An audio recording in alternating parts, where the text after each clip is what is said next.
지난 본문에서 바울은 이제 자신이 복음을 전할 때 말과 지혜의 아름다운 것으로 하지 않았다라고 얘기를 합니다.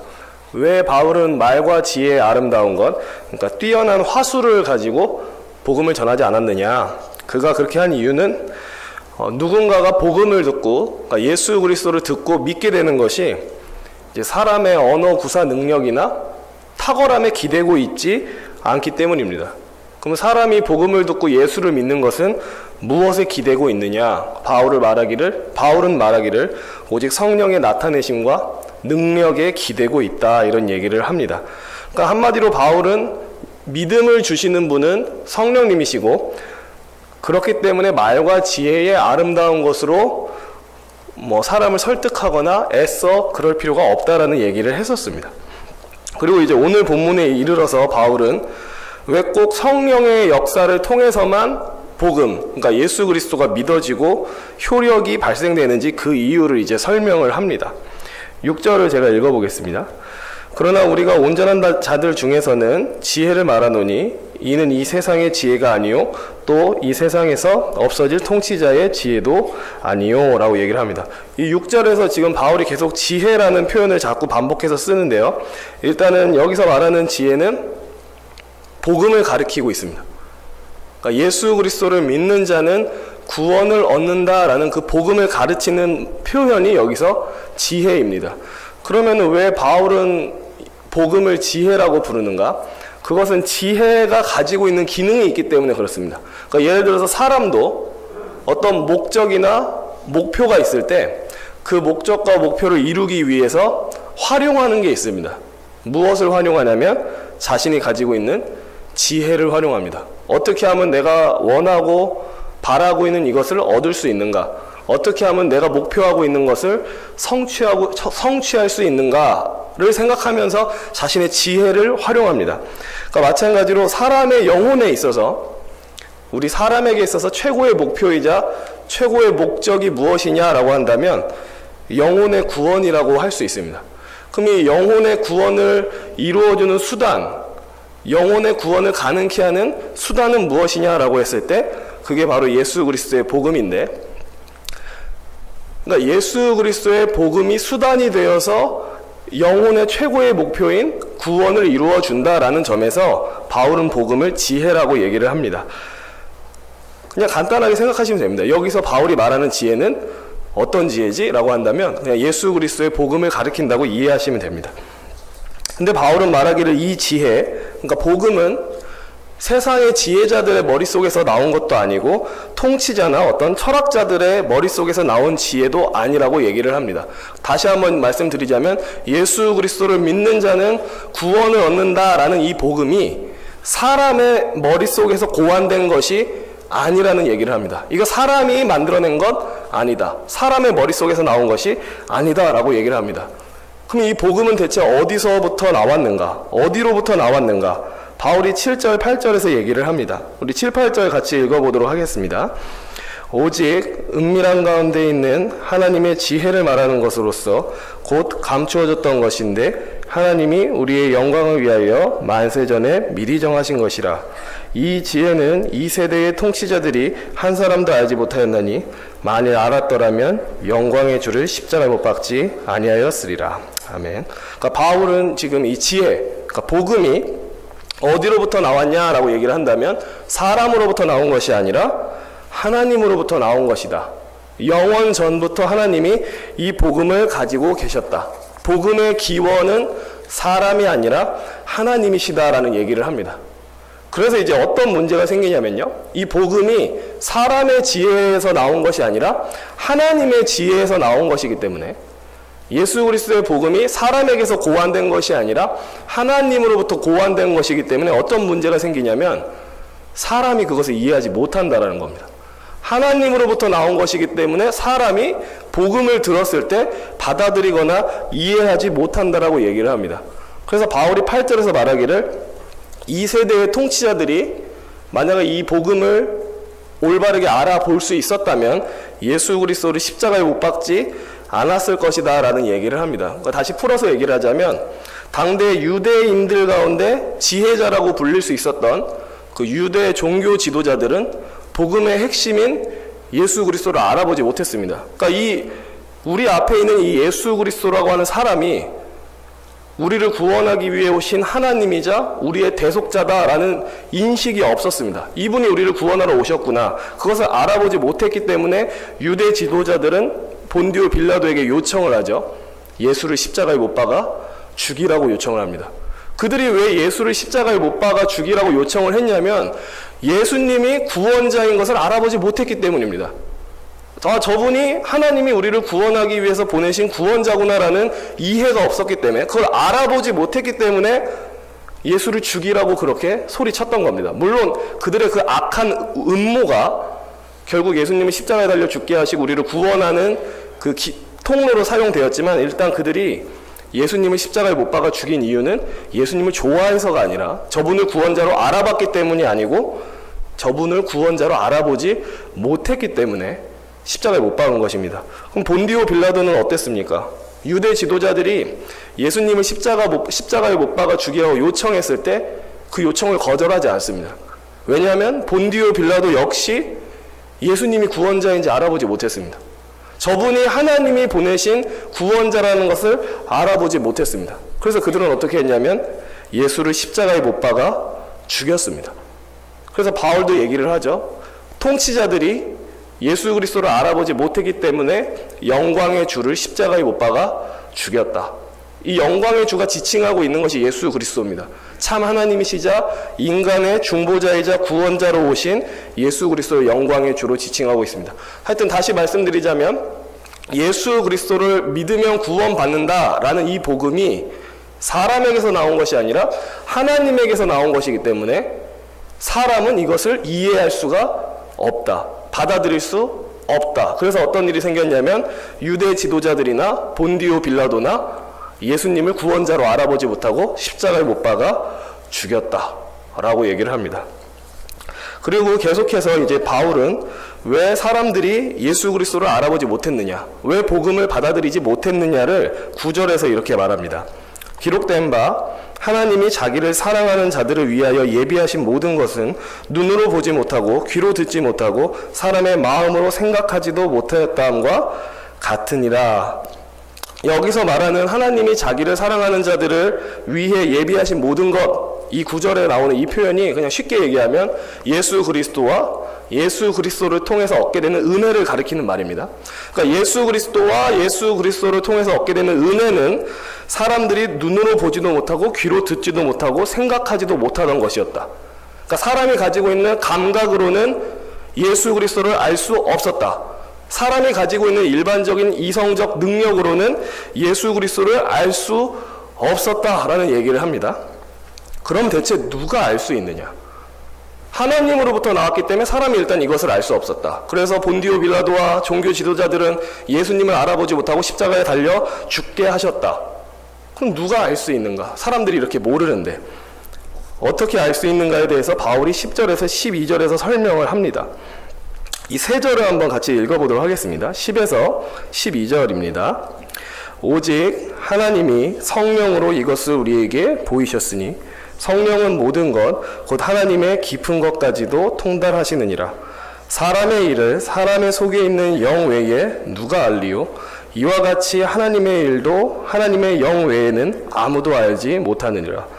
우리가 세상의 영을 받지 아니하고 오직 하나님으로부터 온 영을 받았으니 이는 우리로 하여금 하나님께서 우리에게 은혜로 주신 것들을 알게 하려 하심이라. 아멘. 바울이 말하는 요지는 이것입니다. 복음, 그러니까 예수 그리스도를 믿는 자는 구원을 받는다라는 이 복음을 어떻게 받아들일 수 있느냐, 어떻게 예수 그리스도를 구원자로 알아볼 수 있느냐, 그거 사람이 하지 못한다면서. 근데 바울이 이제 알려줍니다. 그것을 알 수 있는 방법이 있다. 복음을 받아들일 수 있는 방법이 있다. 그것은 바로 성령을 통해서 가능하다라고 얘기를 합니다. 왜 성령을 통해서 가능합니까? 라고 물어본다면 바울은 얘기를 합니다. 10절 후반절에서 성령은 모든 것 곧 하나님의 깊은 것까지도 통달하시느니라 라고 얘기를 합니다. 바꿔서 얘기하면 성령님은 하나님 마음속에 있는 것을 알고 계신 분이기 때문이다 라고 얘기를 합니다. 그러니까 성령님은 하나님의 깊은 것을 알고 계신 분. 그럼 하나님의 깊은 것은 뭡니까? 라고 얘기한다면 예수 그리스도의 복음을 알고 계신 분이기 때문에 그 복음을 우리한테 가르쳐 줄 수 있는 분이 성령님이시다라는 겁니다. 왜 성령님은 하나님의 깊은 것을 알고 있습니까? 우리가 믿고 있는 하나님의 특징이 있죠. 유일한 분이시지만 성부, 성자, 성령 세 위격이 하나이신 하나님을 우린 믿고 있습니다. 그러니까 성부도 하나님이시고 성자도 하나님이시고 성령도 하나님이십니다. 이 삼위가 한 하나님이십니다. 근데 누가 더 높고 낮은 게 있는 게 아니라 성부, 성자, 성령은 동일한 권능과 동일한 영광을 갖고 계신 동일한 본성을 공유하고 계신 하나님이십니다. 그래서 제가 이런저런 어려운 듯 다 설명을 했지만 간단하게 얘기해서 하나님 마음속에 있는 것을 가장 잘 아는 분은 누구냐면 성령님이시라는 겁니다. 동일한 하나님이시니까, 한 하나님이시니까. 그리고 바울이 예시를 하나 더 듭니다. 11절에 무슨 예를 드냐면 사람의 일을 사람 속에 있는 영 외에 누가 알리오? 이와 같이 하나님의 일도 하나님의 영 외에는 아무도 알지 못하느니라 라고 얘기를 합니다. 좀 더 풀어서 얘기하자면 그렇습니다. 어떤 사람이 은밀한 생각과 계획을 갖고 있다라고 칩시다. 어떤 사람이 은밀한 생각과 계획을 갖고 있는데 그거 누가 알 수 있습니까? 다른 사람은 모르죠. 그죠? 만약에 제가 은밀한 계획과 어떤 생각을 갖고 있습니다. 그럼 여기 계신 성도님들은 제 은밀한 계획과 생각을 알지 못합니다. 제가 말하지 않는 이상은요.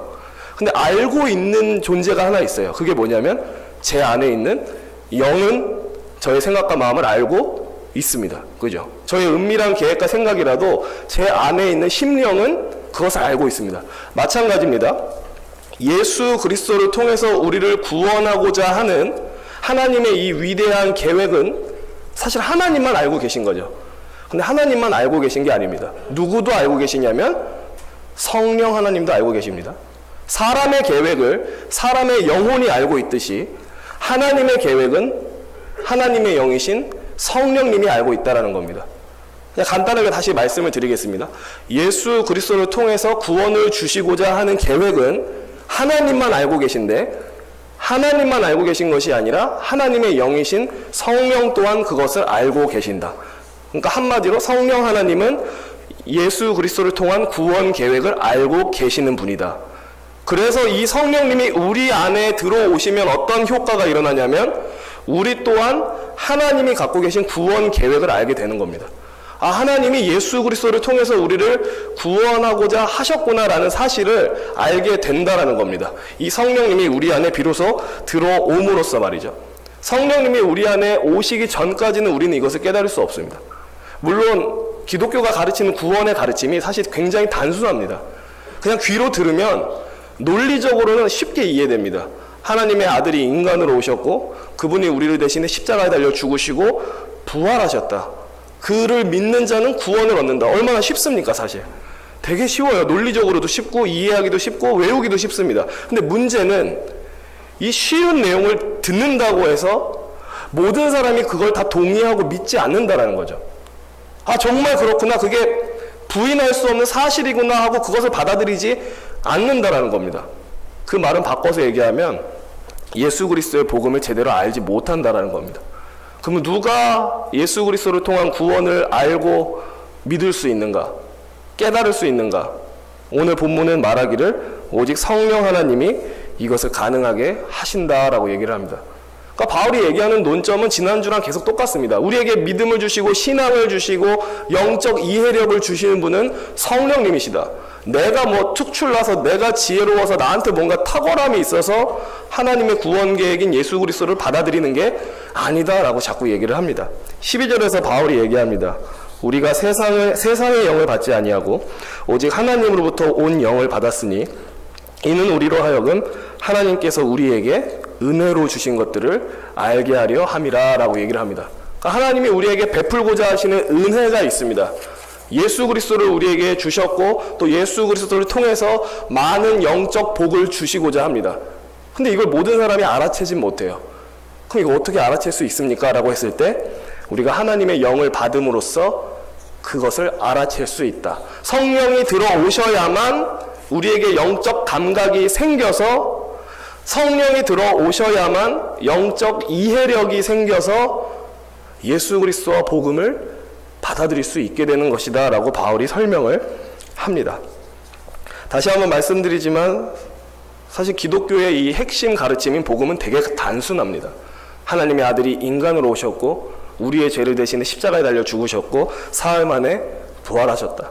그를 믿는 자는 죄 용서와 구원을 받는다. 굉장히 단순 명료합니다. 근데 이 단순 명료한 내용도 성령님이 우리 안에 오시기 전까지는 진실로 이해되거나 믿어지지 않습니다. 성령님이 오셔야만 진실로 이해되고 받아들여지고 믿어지는 것입니다. 말씀을 마치겠습니다. 예수 그리스도를 통해서 구원을 얻는다는 이 복음이 인간의 능력으로 이해하고 받아들일 수 있는 종류의 것이 아닙니다. 이해된다 한들, 머리로는 이해된다 한들 심정적으로 그것을 받아들일 수 없습니다. 그것을 거부합니다. 하지만 성령님이 역사하시면 이 복음의 내용이 너무 쉽게 이해되고 너무나 당연한 진리로 받아들여지게 됩니다. 그래서 말씀을 마치면서 성도님들께 질문을 하고 싶습니다. 이 자리에 계신 성도님들 눈에 예수 그리스도가 어떻게 보이시는지 궁금합니다. 그분이 우리를 구원하기 위한 하나님이 정하신 구원자로 보이십니까? 그리스도의 십자가가 없었으면 나는 영생을 꿈도 꿀 수 없었다라고 그렇게 믿으십니까? 근본 하나님의 본체이시지만 죄인을 구원하기 위해 인간으로 오신 그분이 성도님들의 눈에는 찬란하게 보이십니까? 적어도 우리가 여기에 대해서 아멘이라고 얘기할 수 있고 나도 그렇습니다라고 공감할 수 있다면, 진심으로 그렇게 말할 수 있다면 제가 분명히 말씀드리는 것은 그렇게 말하시는 분의 심령 안에는 하나님의 영이신 성령이 이미 와 계신다라는 겁니다. 이런 이해, 이렇게 볼 줄 아는 눈, 이렇게 고백할 수 있는 마음, 성령님이 오시지 않으면 우리에게서 나오지 않습니다. 그래서 만약에 우리의 눈에 예수 그리스도가 찬란하게 보인다면, 예수 그리스도가 너무 사랑스럽게 보인다면, 그분이 나에게 있어서 너무 귀한 분으로 보인다면 우리는 어떤 결론으로 가야 되느냐? 우리에게 성령을 보내서 영적 이해력을 주시고 예수를 믿게 하신 하나님께 감사해야 되는 겁니다. 우리에게 영적 이해력을 주사 구원자를 받아들이게 하시고 그 구원자를 내 입술로 진실로 시인하게 하시는 하나님께 영광을 돌려야 된다고 저는 생각합니다. 그래서 이 자리에 계신 모든 분들이 내가 진실로 예수를 지금 믿고 있다면, 내가 믿고 있다라고 확신한다면 성령을 주사 그것을 믿게 하시고 깨닫게 하신 하나님께 영광 돌릴 수 있길 원합니다. 기도하겠습니다. 하나님 아버지, 그렇습니다. 예수 그리스도를 통해서 구원을 주시겠다는 이 복음이 성령님 없이는 도무지 받아들일 수 없는 것임을 믿습니다. 감사하게도 주님, 이 자리에 있는 우리는 예수 그리스도를 구주로 믿고 있으며 그분을 나에게 있어서 가장 찬란하고 아름답고 고귀한 분으로 그렇게 고백하고 있습니다. 이것은 우리 안에서 나온 것이 아니라 성령님이 주신 마음인 줄 믿습니다. 이 믿음을 갖게 된 것, 예수 그리스도를 소유하게 된 것, 그를 얻게 된 것에 우리가 감사하며 하나님께 영광 돌리는 그런 성도들 되게 하여 주시옵소서. 감사드리며 예수 그리스도의 이름으로 기도합니다. 아멘.